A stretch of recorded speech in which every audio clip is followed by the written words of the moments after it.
Hey, what's up, Nerf Nation? This is Normatico here, and today we are going to be discussing a blaster that, you know what, it is kind of proof that what is old is new again.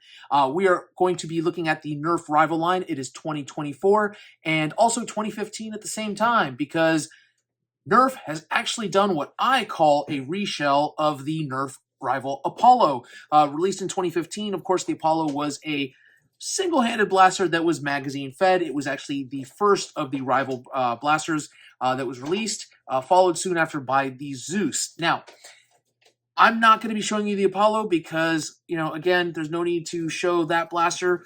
But what I am going to show is the release of 2024, which just came out this week, the Nerf Rival Mirage. Now, the Mirage, when it was announced back in November, I was digging this actual design. I like the magazine-fed blaster concept, and I also like the concept that it supposedly can be loaded not only with a magazine, but top breech loaded as well.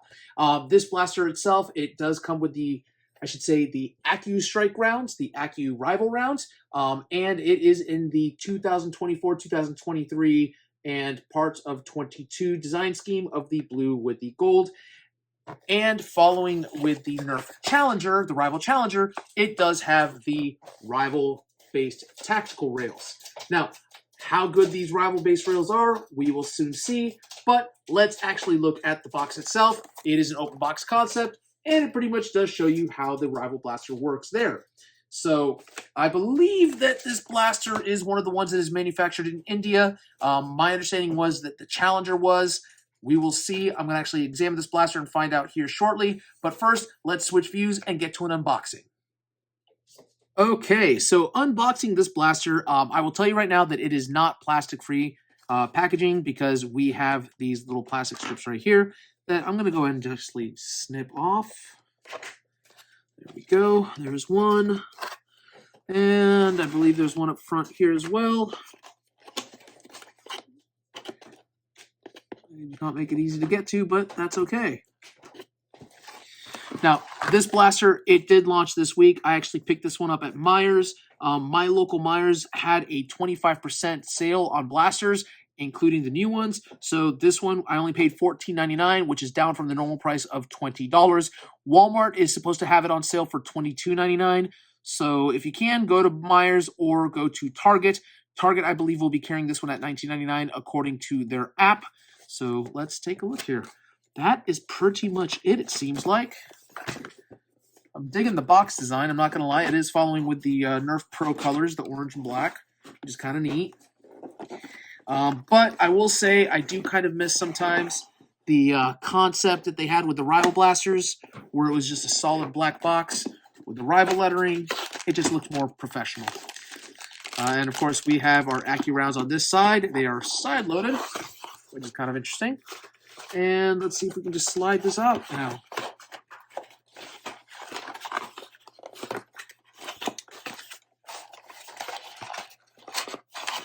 Oh, no, that's just a panel. Oh, okay, all right. That's how that one works.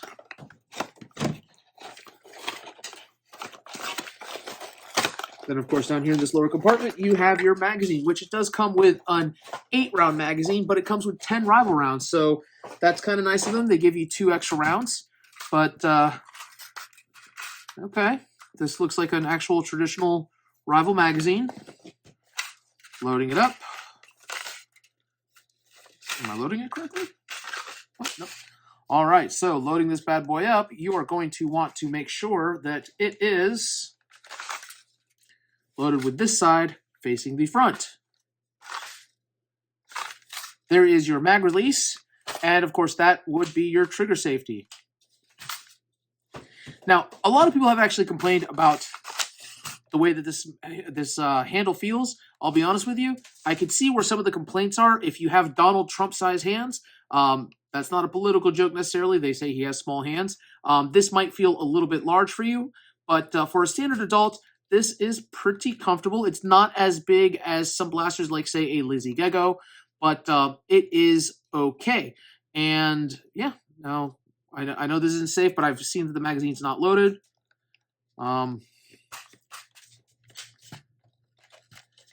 That feels like it requires some pressure on the trigger itself. Now, priming itself, of course, it is a top slide prime. That is the first time it's been primed. That is kind of stiff. It does not automatically push back. You have to actually push that priming handle back, and that is that. Now, given how difficult this is to prime, I'm going to have to say that, let me see. Yeah, that is kind of a stiff prime right here with a stock spring.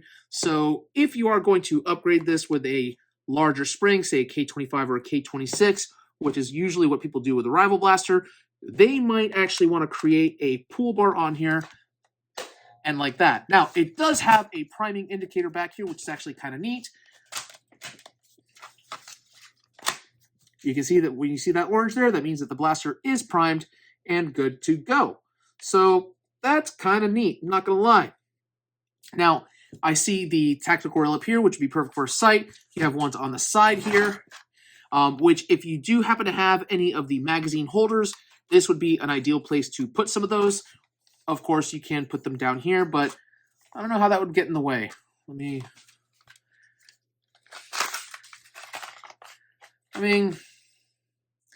I guess you could.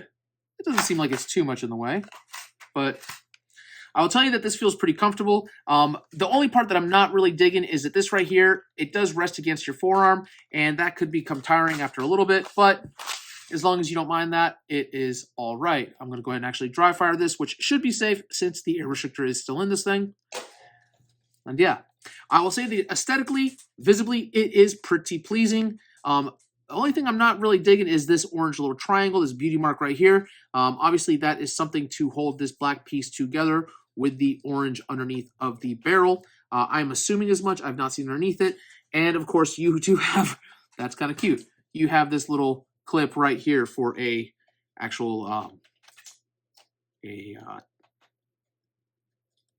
thing. What is the word I'm trying to think of? Bandolier, that's the one. Bandolier. Yes, this is where you clip your bandolier.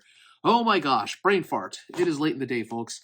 You do have just that one there, and you do have an iron sight, which starts right here, and this little nub right here could be your iron sight. We will see how well that works later on. I don't know if I'm going to dig with this little plastic piece right up here. It seems a little bit weird to me. But, yeah. Let's go ahead and switch views so we can see how this blaster looks in my hands. All right, so let's look at cross-compatibility regarding magazines. Of course, we know that this magazine is going to fit naturally because this is the one that comes with the blaster. Now, let's go ahead and actually eject this magazine, and let's test the question that I was already asked in one of the forums. Does it work with the Challenger magazine, with the Banana magazine? Now, let's take a look here. Well, not that way. Does it work this way?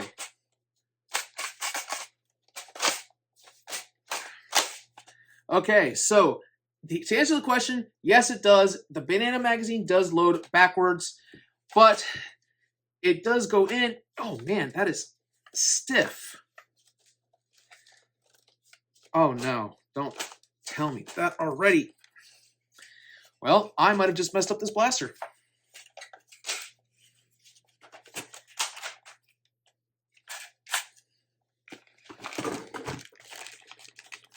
The things I do for science, folks. Obviously, this does not work properly. So this is yet another blaster that the Banana magazine will not work with. Contrary to what Hasbro said when they actually released this magazine with the Challenger, was that it was compatible with, quote-unquote, most of the Rival blasters. You would think that they would have made it cross-compatible with any future blasters as well. Well, that fired. It hit the ferret crate, so let's take a look if I can actually remove this now. Man. Ugh.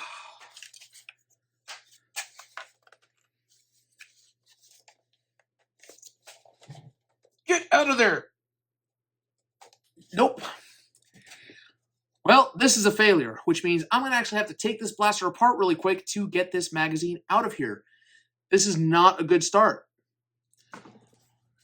Okay, so I didn't get a chance to show you anything because, frankly, it is hard to take apart. This blaster does not come apart easily. From what I'm able to see here, I have all of the screws out except for this one, which I just started to tighten up. But I was able to actually split this open enough so that I was able to slip the magazine out and release it. So I'm thinking that what happened is the actual magazine release was getting caught there and not allowing it to pull out all of the way. So that might be the problem there. It might be with the design of the mag release, not necessarily the magazine itself. However, still, shame on the designers who made this so that you can't work with a really cool magazine you created for the same year blaster. So that's a big negative as far as I'm concerned. If you have this blaster and you were able to successfully remove this without opening it up, please let me know how, because I was trying with all of my strength to yank this out and it was not wanting to come out. That is disheartening. I'm going to go ahead and actually put these screws back in here, and I'm going to have to find all of my other screws so we can put this blaster back together.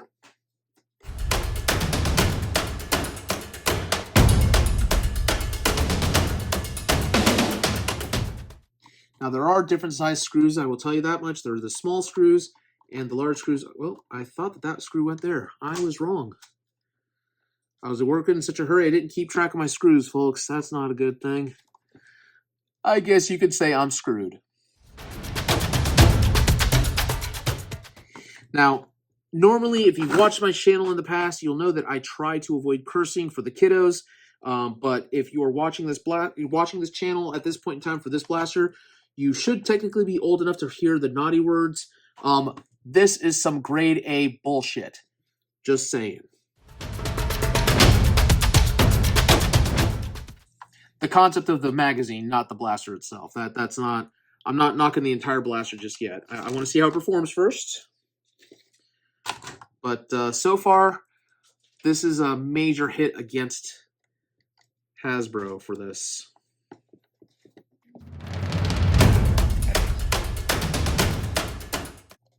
And I will call out somebody right now over in Missouri, America, USA. Angel, if you're watching this, this should answer your question that you posed to me on the Facebook Nerf group that we're part of. Obviously, no, the Challenger magazine does not work really well with this blaster.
I am missing one screw. All right, let's see if I can find it on my table.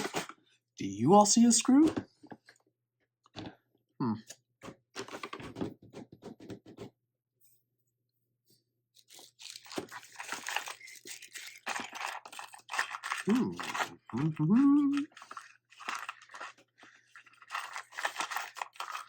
Aha!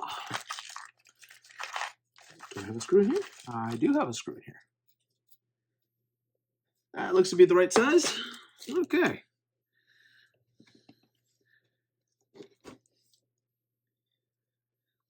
This is why I always tell people, whenever you are scrapping a blaster because it is broken beyond repair, always keep the screws.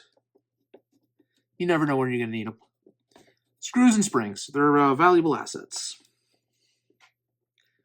So that goes like that.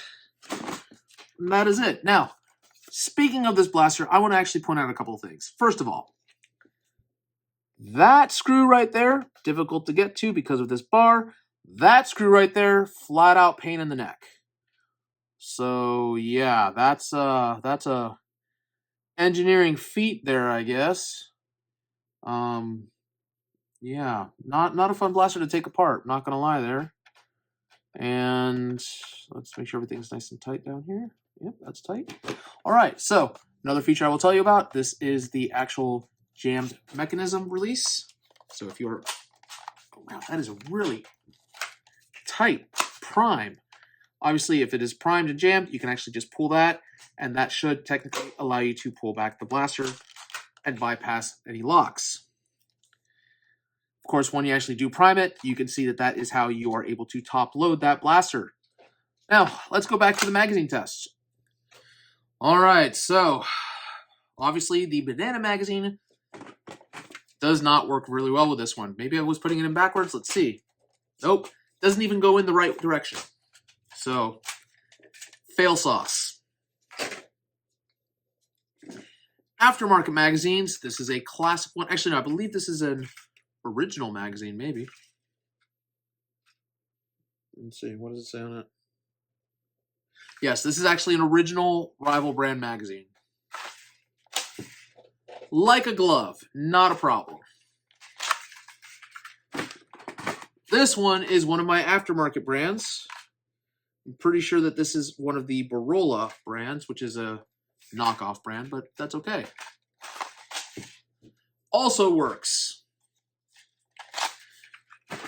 So, classic and aftermarket work just fine.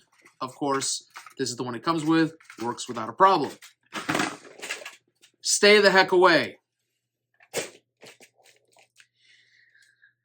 That is kind of disappointing. I'm not going to lie. I was hoping that this would be a neat little addition to the blaster, but that's a shame. That is a real shame, because that means that so far this can only be used with the Rival Finisher and the Pathfinder. No, I don't even think it can be used with the Pathfinder. But the Challenger, definitely, can be used with the Challenger. And the Finisher. Those are the only two blasters that I know for a fact that it can be used with. This is definitely not the fits most Rival blasters that use a magazine claim that Hasbro put on the instructions for the Challenger.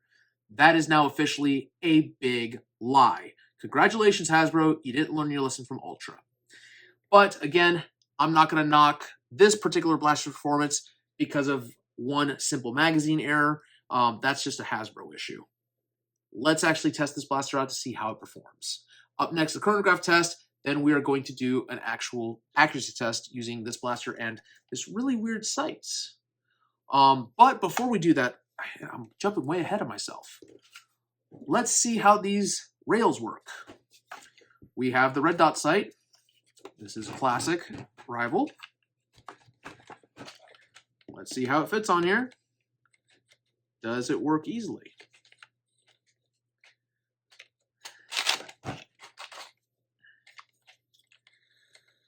Oh boy, that is not going to be a fun fit. I can tell you right now. Let's open that up.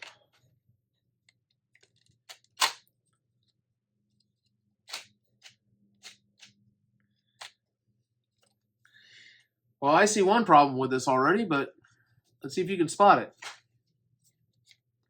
It does tighten, and it is pretty secure on there. However, here's the major issue.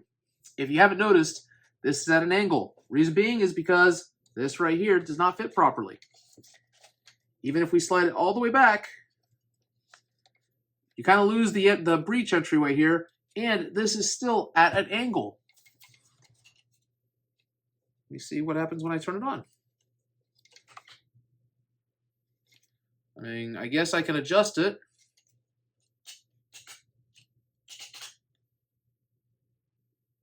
If I adjust the light all the way down to the bottom, I guess I can kind of work with that. But that's disappointing.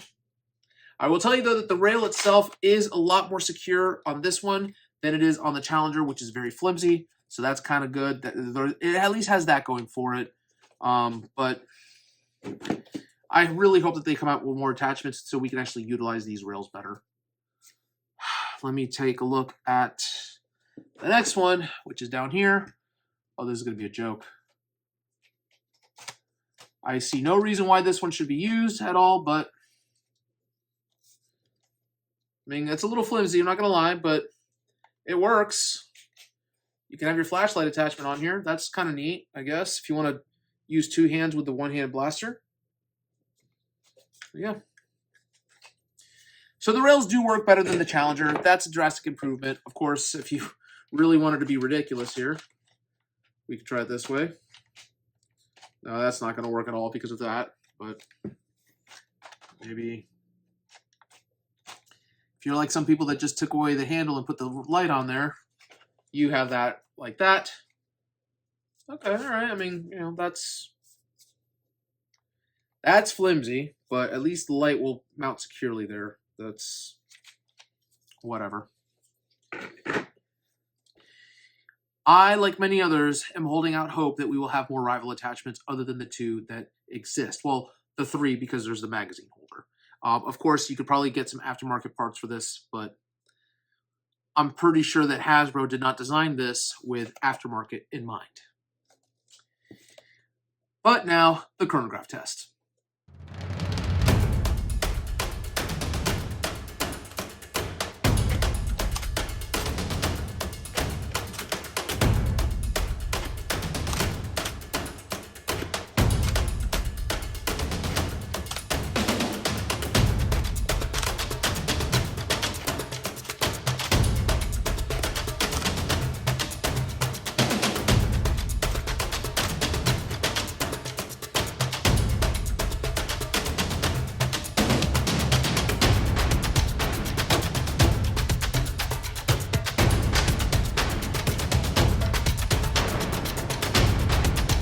Got some interesting chronograph numbers there, pretty consistent. We are in the mid-90s to the hundreds, so that's pretty decent. But of course, that means nothing if we don't get accuracy out of this blaster. We are 25 feet away from the target basket back there. I have 8 rounds loaded. Let's see how many we can actually get to hit target.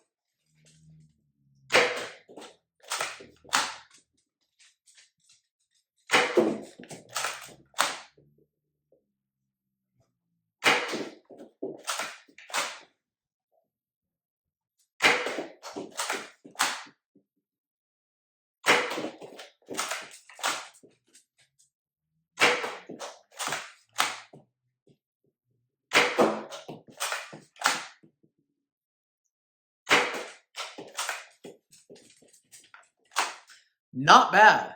I can tell you right now, without even looking at the replay, that out of the 8 shots, 7 hit the target exactly where I was aiming at. 1 barely missed, and even then, I think it actually might have hit the side of the target and just glanced into the door itself.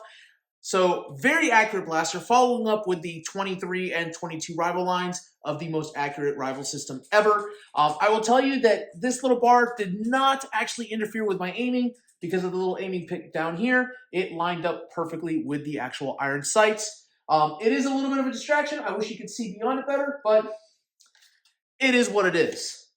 I'm not going to bother to test with the red dot sight because of the fact that those red dot sights are historically inaccurate and not reliable. But I will tell you, though, that this iron sight functions pretty well, but still fails in comparison to the ones from 2023 and 2022.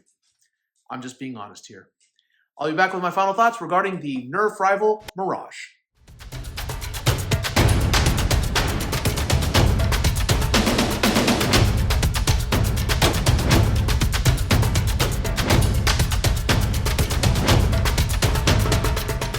Okay, so final thoughts regarding the Nerf Rival Mirage. You know what? First of all, shout out to our friends over in India for creating a pretty neat little rival blaster.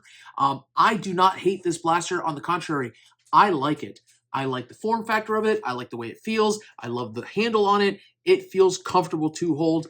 And you know what? In spite of the difficult prime at first, it is comfortable to play with. You know, those things that, I'll be honest with you, the more you play with it, the looser the priming is eventually going to get. So there is that. The capability of modding this blaster is still unknown because, again, it is kind of a pain in the neck to pull apart. Of course, I was in a hurry with this video, so I didn't want to take my time to actually do that. I'm sure that if I sit down and focus on this thing, I could probably get this open without a problem. But for easeability, not so much. Who is this blaster for? I'll be honest with you. It says 14 and up on the box. Do I believe that it is 14 and up? I'll say yes, it is. Because again, when you hit above 100 FPS, it becomes dangerous for little ones to play with. Now, if you have a responsible 10-year-old, sure, not a problem. That's going to be fine. They might have a little difficulty priming it at first because of the fact that, again, that is kind of a difficult prime. It's stiff. It's not that it's hard or impossible. It's just really stiff and not comfortable. Not like, say, the Kronos or, say, the Vision or any of the other T-Pool blasters that are much easier to prime. That said, however, if they can do it, they're going to have fun with it. And it is a decent enough size that they can hold it in their hands. They will probably have to use two hands because of the size of the handle. And this obnoxious, I guess, ring back here will be fine for them as well. They could probably use it as a bracelet, I guess, but whatever. It is pretty sturdy. These plastic pieces are sturdy. This right here, even though it does wiggle around a little bit, it does feel sturdy. It does feel like it has a strong enough constitution that it can withstand a beating. This back here is just a beauty part. There's no structural support back here, but that is fine. So other than that, this blaster's good to go. The issue that I have, I really wanted to be able to use this with it. I think that would have looked pretty cool, but whatever. If that's my main issue, cry me a river. Who is going to use this blaster, and when is it going to be used? We need to have an honest conversation here. This is a top-primed, single-fire blaster that's magazine-fed. It has its uses. Yes, you can use this in indoor play. You could technically take it outdoors as well. However, in a world where the Perseus exists, this is going to be destroyed by the Perseus. Full automatic flywheel blaster, no chance. When the Challenger comes into play, you know what? That's semi-auto. I guess you could technically walk around with this one and be stealthy or sneak around with this, and you can still compete. But with the Perseus, you show up with this thing, you better be really quick to prime and really sneaky, or else you're going to become, well, mincemeat. You will be decimated by a Perseus if you're using this in an actual Nerf competition. However, in a game where they're running pistols only, if they consider this a pistol, which I do, you'd be fine. If you're running a blaster, or I should say a flywheel blaster, less battle, you're fine. Okay, this will stand up to an Apollo without a problem. This will definitely stand up to a Kronos without a problem. This will stand up to almost any blaster that's not a full auto without a problem. But anyways, I will put it up against a flywheel as long as it's a single fire flywheel, and be fine. However, the moment you go full auto, you're going to lose with this one. It does make a great secondary blaster, I will tell you that much, even though it's mag-fed and can actually shoot more rounds. This is something that is small enough that you can actually just carry this on a sling, have it slung on your side with your loadout, and you are good to go. It is way too big for a backup blaster, I'll be honest with you. Stick with the pilot. That's what I'm trying to tell you. Stick with a single fire blaster for that, and you should be fine. Now, I will tell you, though, that the blaster itself, is it worth $14.99 that I paid for it? Absolutely. Yes, this is a $14.99 blaster. Is it worth $22, which is what Walmart's going to say that they're trying to charge for it? I don't know. I don't think so, personally. No, I really don't. Because when you have something like the Forerunner that was retailing at $5 more than this, I would go with the Forerunner, to be honest with you. Especially if that's going to be your primary loadout. And when you have something like the Vision that's on sale for $10, which is a comparable blaster, and it performs just as well, I would stick with the Vision at that point, for that price point.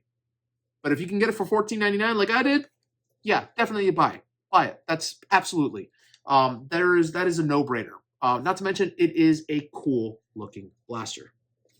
If If you have any questions regarding this blaster, or if you have another blaster that you want me to review, go ahead and actually leave a comment, shoot me an email. And if you enjoyed this video and everything else about my channel, go ahead and actually hit a like and subscribe. Hit that bell notification. That way you're notified when I upload new content.